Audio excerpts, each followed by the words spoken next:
अस्सलाम वालेकुम जी।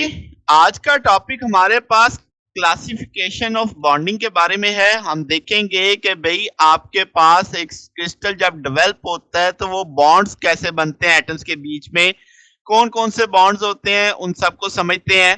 तो आज के दिन हम सिर्फ प्राइमरी बॉन्ड्स देखेंगे जो 3 तरह के होंगे, आयनिक बॉन्ड, कोवलेंट बॉन्ड और मेटालिक बॉन्ड्स। इसके अलावा सेकेंडरी बॉन्ड्स होते हैं वो कल के लेक्चर में रखेंगे, लेक्चर काफ़ी बड़ा हो जाएगा तो इसलिए सिर्फ इसको मैं प्राइमरी बॉन्ड्स आज के दिन में डिस्कस करूँगा। तो क्लासिफिकेशन ऑफ बॉन्डिंग हमारे पास मेन टॉपिक हुआ, तो इसमें हम देखने वाले हैं मुख्तलिफ तरह की बॉन्डिंग को। तो आपके पास जब क्रिस्टल होता है तो उसमें जो इलेक्ट्रॉनिक इंटरेक्शन होती है आपस में वो डिफरेंट तरह की हो सकती है। बहुत सारे क्रिस्टल्स की जो नेचर है वो इन्हीं इंटरेक्शन पे डिपेंड कर रही होती है कि इलेक्ट्रॉन्स कैसे इंटरेक्ट करते हैं। तो आप कहेंगे सर्टेन क्रिस्टल ऐसे होते हैं जिसमें इलेक्ट्रॉन ट्रांसफर हो जाते हैं एक एटम से दूसरे एटम में जो बॉन्ड बनाते वक्त। फिर कुछ क्रिस्टल में नेबरिंग एटम शेयर हो जाते हैं दो एटम्स के बीच में, और कुछ क्रिस्टल के अंदर आपके पास वैलेंस इलेक्ट्रॉन बिल्कुल ही आजाद फ्री इलेक्ट्रॉन के तौर पे बिहेव कर रहे होते हैं। तो मुख्तलिफ तरह के बिहेवियर हैं, इंटरेक्शंस हैं, जिसकी वजह से बॉन्डिंग भी डिफरेंट हो जाती है। तो शुरू करते हैं। तो जैसे मैंने यहाँ पे लिखा कि प्राइमरी बॉन्ड्स में 3 आ जाएंगे, आयनिक bond, covalent bond, metallic bond, और सेकेंडरी बॉन्ड्स में 2 आ जाएंगे, वान डेर वाल फोर्सेस और हाइड्रोजन बॉन्ड के तौर पे देखेंगे। तो आज का लेक्चर सिर्फ हम इन 3 बॉन्ड्स को डिटेल के अंदर समझेंगे क्या है सॉलिड स्टेट फिजिक्स के हवाले से। तो आयनिक बॉन्ड हम किसे कहेंगे, शुरू करते हैं। आयनिक बॉन्ड आपके पास ऐसी फॉर्मेशन है, ऐसा बॉन्ड बनेगा जो इलेक्ट्रोस्टैटिक अट्रैक्शन पे बेस करेगा, पॉजिटिव और नेगेटिव आयन की, और इसमें से एक एटम से इलेक्ट्रॉन लेके वो दूसरे को दे दिया जाएगा। यानी कि एक एटम अपना इलेक्ट्रॉन खोएगा, एक एटम एक इलेक्ट्रॉन हासिल करेगा। तो ये बुनियाद है। अब होता क्या है जरा वो समझते हैं। तो हम कहेंगे कि वो आपके पास जिसने पॉजिटिव चार्ज एक्वायर किया इलेक्ट्रॉन देने से, हम उसे इलेक्ट्रोपॉजिटिव एलिमेंट कहेंगे। यानी वो एटम जिसने अपना इलेक्ट्रॉन दे दिया वो इलेक्ट्रोपॉजिटिव हो गया, जबकि जिसने हासिल किया इलेक्ट्रॉन यानी आपके पास उस पर नेगेटिव बढ़ गया तो उसे हम इलेक्ट्रोनेगेटिव एलिमेंट कहेंगे। बात समझ आ गई? तो इसका मतलब ये हुआ कि इलेक्ट्रोनेगेटिव एलिमेंट अफिनिटी रखता है फॉर नेगेटिव चार्जेस, मतलब कि कशिश रखेगा कि वहां से मुझे इलेक्ट्रॉन मिल सकता है। तो इस वजह ये बुनियाद होगी सारी बात की। तो अब आपका जो पीरियोडिक टेबल होता है उसमें जो इलेक्ट्रोपॉजिटिव एलिमेंट है वो सारे लेफ्ट की साइड पे होते हैं, और जो इलेक्ट्रॉन नेगेटिव हैं जिन्होंने इलेक्ट्रॉन हासिल करना है वो सारे राइट साइड पे होते हैं। एक चीज ये भी समझ आ गई। अब जब मैंने लफ्ज बोला इलेक्ट्रोनेगेटिविटी, तो हम कहेंगे ये बुनियादी तौर पे एक मेजरमेंट है, टेंडेंसी है एक एटम की कि एक के वो अट्रैक्ट करता है इलेक्ट्रॉन्स को अपनी जानिब आयनिक बॉन्ड बनाने के लिए।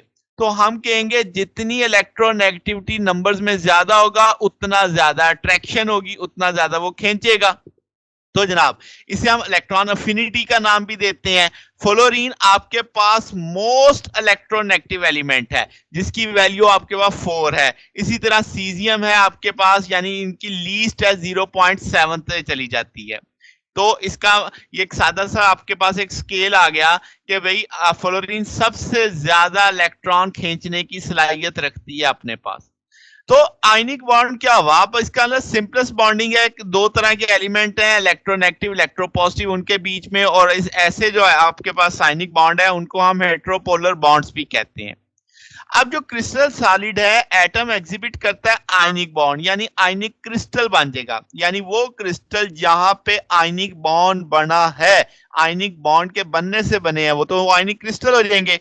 अच्छा, अब आपके पास जैसे आयनिक क्रिस्टल में पॉजिटिव आयन नेगेटिव आयन की बात होगी, वो इस तरीके से अरेंज हो जाएंगे कि कूलम अट्रैक्शन उनमें अपोजिट चार्जेस को अट्रैक्ट कर रही होगी, वो रिपल्सिव फोर्स से ज्यादा स्ट्रांग होगी। तो इसलिए हम कहेंगे कि ionic bond purely electrostatic nature के हैं। जैसे आप यहाँ पे देख सकते हैं कि सोडियम के एक इलेक्ट्रॉन इसको दिया, इसके तो आपके पास NaCl के तौर पे आ गया ये। तो NaCl caesium chloride common example है आयनिक की, सोडियम क्लोराइड तो बहुत ही मशहूर एग्जांपल है। तो आयनिक बॉन्ड में सैचुरेशन यानी सैचुरेबल नहीं होता, नॉट डायरेक्शन भी नहीं होती। इसका मतलब ये हुआ, और आपके पास एक्सपेरिमेंट से साबित होता है कि ये यानी बहुत स्ट्रांग होते हैं, hardness, high melting point, low coefficient of expansion, ये सारी खूबियां हैं आयनिक क्रिस्टल्स की। बात समझ आ गई? तो अब आपको पता चल चुका है आयनिक क्रिस्टल्स कैसे डेवलप होंगे आयनिक बॉन्ड से। आयनिक बॉन्ड में क्या होगा, दो एलिमेंट होंगे, इलेक्ट्रोनेगेटिव, इलेक्ट्रोपॉजिटिव। इलेक्ट्रोपॉजिटिव से इलेक्ट्रॉन ले लिया जाएगा, इलेक्ट्रोनेगेटिव को दिया जाएगा, वो ट्रांसफर हो गया यानी, तो इस तरीके से वो बॉन्ड बनेगा। फिर जनाब कोवलेंट बॉन्ड। कोवलेंट बॉन्ड में थोड़ा मुख्तलिफ मामला है। कोवलेंट बॉन्ड एक ऐसी बॉन्डिंग है जिसमें इलेक्ट्रॉन शेयर हो जाता है दो एटम्स के बीच में। तो इसका मतलब कि सब अब आपके पास जो नॉन मेटेलिक एटम्स हैं वहां पे स्टेबल कोवलेंट बॉन्ड बनते हैं, ये बात याद रखने की है। जैसे आपके पास कार्बन है, फ्लोरीन है, ऑक्सीजन है, क्लोरीन है। तो इसका मतलब ये हुआ कि आपके पास कुछ और एलिमेंट्स भी हैं जो कोवलेंट बॉन्ड बनाते हैं, मगर वो उतने स्टेबल नहीं होंगे, ठीक है, वो पार्शियली कोवलेंट बॉन्ड बनाएंगे। जैसे सिलिकॉन है, जर्मेनियम है, तो इनकी यानी आपके पास जो नेचर ऑफ बॉन्ड है वो यानी पार्शियली कोवलेंट में शुमार हो जाता है। अच्छा जी, अब जो स्ट्रॉन्ग कोवलेंट बॉन्ड होते हैं इसका कब होगा, जब एटम आपके पास हाफ फील्ड ऑर्बिट रखेगा। ये एक निशानी आ गई कि स्ट्रॉन्गेस्ट कोवलेंट बॉन्ड कब होगा, जब आपका ऑर्बिट हाफ फील्ड होगा। तो इस ऐसी सिचुएशन के अंदर इसका मतलब ये होगा कि आपको इलेक्ट्रॉन की एनर्जी कम करनी पड़ेगी जब बॉन्ड कर रहे होंगे, ऑक्यूपाई करेंगे ऑर्बिटल, यानी दो एटम्स हैं, आप उनको करीब लाए, उनके बैरूनी इलेक्ट्रॉन्स, अब इसका मतलब दोनों की एनर्जी लेवल एक जैसा होगा, तो आपको उनमें से एक वाले का एनर्जी लेवल क्या करना पड़ेगा, लो करना पड़ेगा। तो वो जो आप इलेक्ट्रॉन की एनर्जी लो कर रहे हैं वो डिपेंड करेगा degree of overlapping of bonding orbital, ठीक है। अब इसका मतलब ये हुआ कि जितना ज्यादा ओवरलैप होगा उतना तगड़ा बॉन्ड बनेगा। इसका मतलब इलेक्ट्रोस्टैटिक रिपल्शन और पॉली एक्सक्लूजन प्रिंसिपल इस ओवरलैपिंग को कंट्रोल कर रहे होते हैं। क्यों? क्योंकि दो इलेक्ट्रॉन्स की स्पिन आपकी ओरिएंटेड होगी अपोजिट डायरेक्शन में। तो कोवलेंट बॉन्ड को एक जैसे एलिमेंट की जरूरत भी नहीं होती, दो डिफरेंट आपके पास यानी एटम है, सेम एलिमेंट जरूरी नहीं है कि हाइड्रोजन हाइड्रोजन जैसे क्लोरीन क्लोरीन के साथ, ऐसा नहीं, मुख्तलिफ एलिमेंट्स भी कोवलेंट बॉन्ड बना सकते हैं।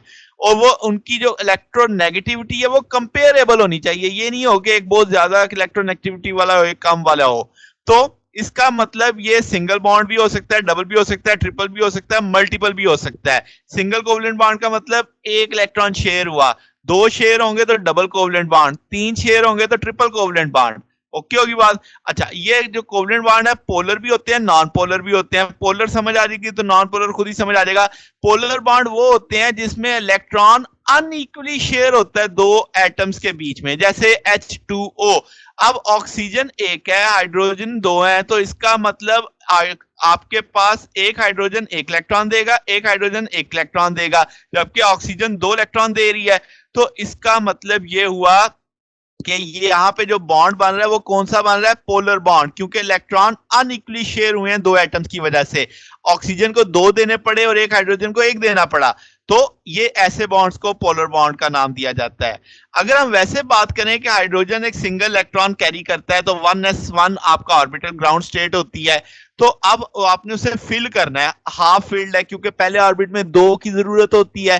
तो पॉली एक्सक्लूजन प्रिंसिपल के मुताबिक एक इलेक्ट्रॉन और आ सकता है, मगर ऐसा आएगा जिसकी स्पिन पहले मौजूद इलेक्ट्रॉन के निस्बत से अपोजिट होनी चाहिए। तो वो जो दो हाइड्रोजन एटम जब आप करीब लाएंगे उनकी जो इलेक्ट्रॉन चार्ज डिस्ट्रीब्यूशन ओवरलैप करेगी, तो कोवलेंट बॉन्ड बनेगा दो इलेक्ट्रॉन्स की वजह से जिनकी स्पिन अपोजिट है। तो अब इसका यानी कॉन्फ़िगरेशन होगी, उनमें से एक की एनर्जी कम करनी पड़ेगी दूसरे के लिहाज से, यानी एक इलेक्ट्रॉन 2s ऑर्बिट में चला जाएगा कि सेम स्पिन ओरिएंटेशन की पॉसिबिलिटी के साथ, और हम कहेंगे कि एक आपका हाइड्रोजन मॉलिक्यूल बिलोंग करेगा किसको, ग्राउंड स्टेट को। ये एक सादा सा कंसेप्ट है कि भाई आपके पास एनर्जी में चेंज आता है जब आप ओवरलैपिंग कर रहे होते हैं। फिर अगला जो बॉन्ड है हमारे पास हुआ मेटालिक बॉन्ड। मेटालिक बॉन्ड क्या होता है, इसमें पार्शियल शेयरिंग का कंसेप्ट है। कोवलेंट बॉन्ड में तो पक्का पक्का शेयर हो जाता था ना, इसमें आपके पास लोकलाइज शेयरिंग नहीं है कि आपके पास यानी कि जो मेटालिक बॉन्ड है उनको हम कह सकते हैं डी लोकलाइज या अनसैचुरेटेड कोवलेंट बॉन्ड। अभी डिटेल में समझते हैं कि इन अल्फाज का मतलब क्या है, इसका कंसेप्ट क्या बनता है। अब जो मेटल्स होती है ना, खास तौर पे उन पे आउटर शेल वाले इलेक्ट्रॉन बड़े लूजली से बाउंड होते हैं। तो जब मेटल्स में कंपाउंड बनते हैं तो एटम इतने करीब करीब एक दूसरे के नजदीक होते हैं कि वो वैलेंस इलेक्ट्रॉन अपने पेरेंट एटम को छोड़ के निकल जाता है, हम उसे फ्री मानते हैं। तो वो आपके पास पूरे जो मेटल के वॉल्यूम में फ्रीली मूव कर रहा होता है। ये तो एक मोटी मोटी थ्योरी थी। अब अंदर खाते क्या हो रहा होता है वो जरा समझते हैं कि अंदर की पिक्चर क्या है।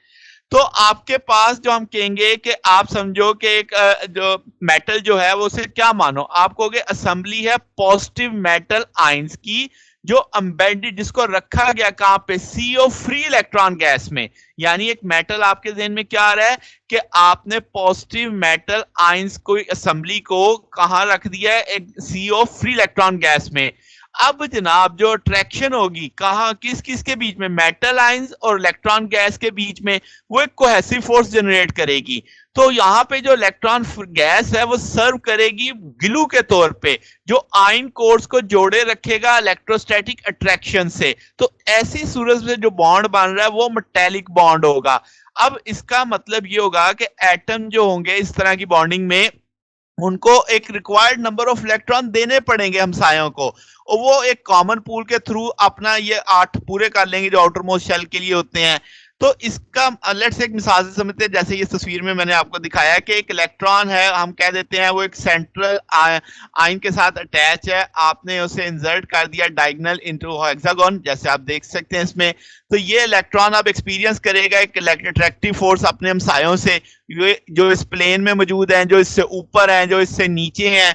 तो ये जो फोर्स इस हमसायों से लग रही है या ऊपर या नीचे से लग रही है एटम के ऊपर, वो न्यूट्रलाइज हो जाएगी, क्योंकि इक्वल डिस्टेंस और अपोजिट डायरेक्शन वाला मामला आ जाएगा। यानी ये एटम जितनी फोर्स लगा रहा होगा ये एटम भी उतनी फोर्स लगाएगा, मगर मुखालिफ सिमत में लगाएगा।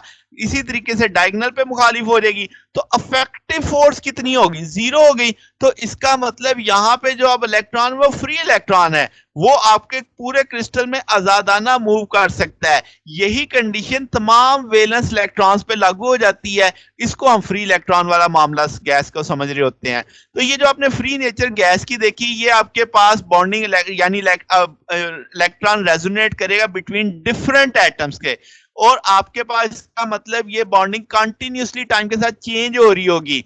तो अब आपके पास मेटालिक बॉन्ड लूजली बॉन्ड है, हम ये लार्ज नंबर ऑफ उनके पास ओरिएंटेशन है, किसी भी तरफ वो रुख कर सकते हैं।